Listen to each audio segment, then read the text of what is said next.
Bonjour, c'est Catherine pour Huitanou Vase d'Argile. Et voilà Michel. Et voilà Ayelette. Et voilà Déborah. Et ce soir, on fait Havdalah. Havdalah, c'est sortir de Shabbat, c'est marquer le temps. Et on sait à quel point on a besoin dans une vie de marquer des temps. Vous savez, des moments où on passe d'une étape à l'autre de sa vie. Eh bien, il en est de même pour la semaine. On marque des temps.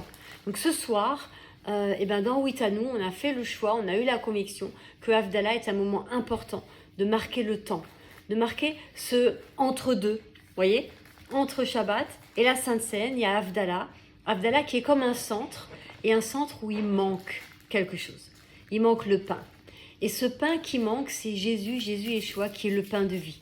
Et je crois que c'est important à un moment, pour comprendre le plein, de ressentir le vide. Vous voyez l'idée ?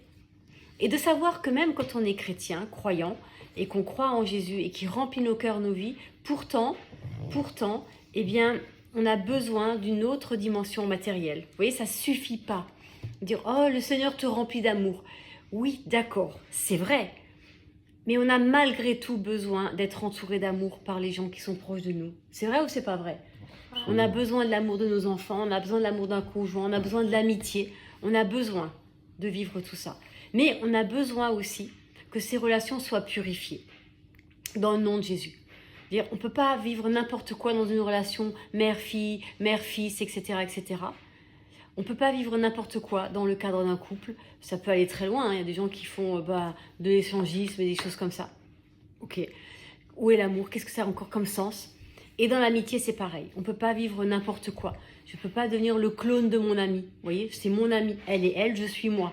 Vous voyez ? Donc, dans toutes ces relations qui auraient cette tendance à être fusionnelles, disons-le, hein, ou qui peuvent devenir perverses, eh bien, on a besoin d'un espace.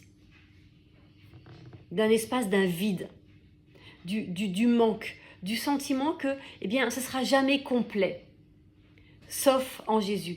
Et autant, lui, la dimension spirituelle a besoin d'être connectée à une réalité matérielle, et c'est bien pour ça que dans la Bible, il y a tellement d'images sur l'amour du couple, sur la communauté, sur le vivre ensemble, vous voyez, sur toutes ces choses, sur Jésus qui vivait avec les disciples, etc., et qui renvoie à la dimension spirituelle, qui en même temps rappelle que ça nous renvoie à la dimension spirituelle, qui en réalité est première, mais qui doit s'incarner dans le réel. Vous voyez cette idée ?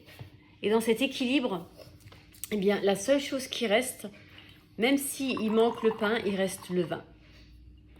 Il reste le sang. Il reste la vie. Et là encore, on sait parfaitement qu'un corps humain, que toute cellule a besoin de temps de jeûne. Et qu'il y a des temps dans la vie, on est appelé à jeûner. On est appelé par exemple à jeûner et à se retrouver seul, sans amis. Vous voyez, à apprendre à vivre seul, à être confronté à soi-même. Dans le couple, on peut être appelé à vivre un temps de célibat. Et on peut être appelé à vivre un temps sans enfant. Pour apprendre, à quoi ? À être avec soi, à être en soi, à être pour soi. Quand Dieu dit à Abraham, l'Erléra, c'est va pour toi, va vers toi. Parce que, eh bien, on est appelé, et au centre de nos vies est cette question vitale et essentielle à laquelle on est appelé à répondre. Qui suis-je ? Qui es-tu ?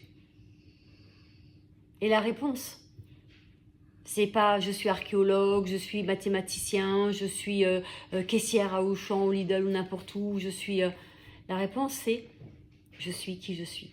Et je fais un certain nombre de choses. Je fais les mathématiques, je fais la caisse à Auchan, je fais. Mais qui suis-je ? Qu'est-ce qui nourrit mon faire ? Ou est-ce que je me suis perdue dans mon faire et que je m'identifie à mon faire ? Et vous voyez la question identitaire qui se joue là ? Eh bien, elle est au cœur de Shabbat. Elle est au cœur de ce temps entre le Shabbat, le vendredi soir et le dimanche soir, la Sainte Seine, où on est appelé à dire la plénitude de la présence de Jésus Yeshua dans nos vies, qui nous emmène dans le lieu très saint, vers le Père. Et puis à un moment, il y a « Seigneur, je suis vide. Alors viens me remplir de toi, pour que ma vie redevienne cette lumière qu'on ne cache pas, qu'on ne met pas sous un boisseau, mais qu'on montre et qu'on porte haut. parce que elle est cette alliance entre moi, toi, Éternel, en Jésus Yeshua, et l'autre. Alors Seigneur, viens bénir nos relations, quelles qu'elles soient. Viens bénir notre solitude, quelle qu'elle soit. Viens bénir ces temps différents dans nos vies. Dans le nom de Jésus Yeshua. Amen. Amen.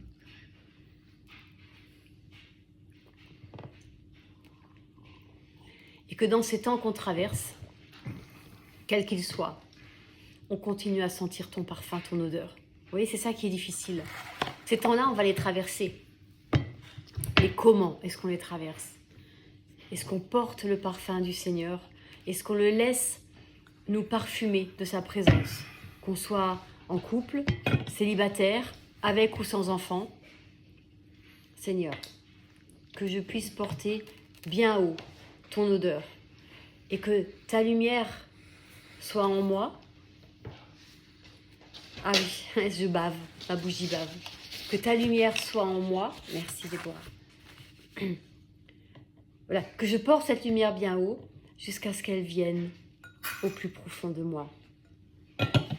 Brûler et que ma vie soit lumineuse pour toi. Dans le nom de Jésus Yeshua. Amen. Amen. Soyez bénis. On veut poser le nom de l'Éternel sur chacun et chacune d'entre vous. Bénir, c'est poser la vie, c'est poser le nom de Dieu sur nous. Alors soyez bénis. Et à demain pour le petit partage sur Jérusalem, sur Israël. Bye bye!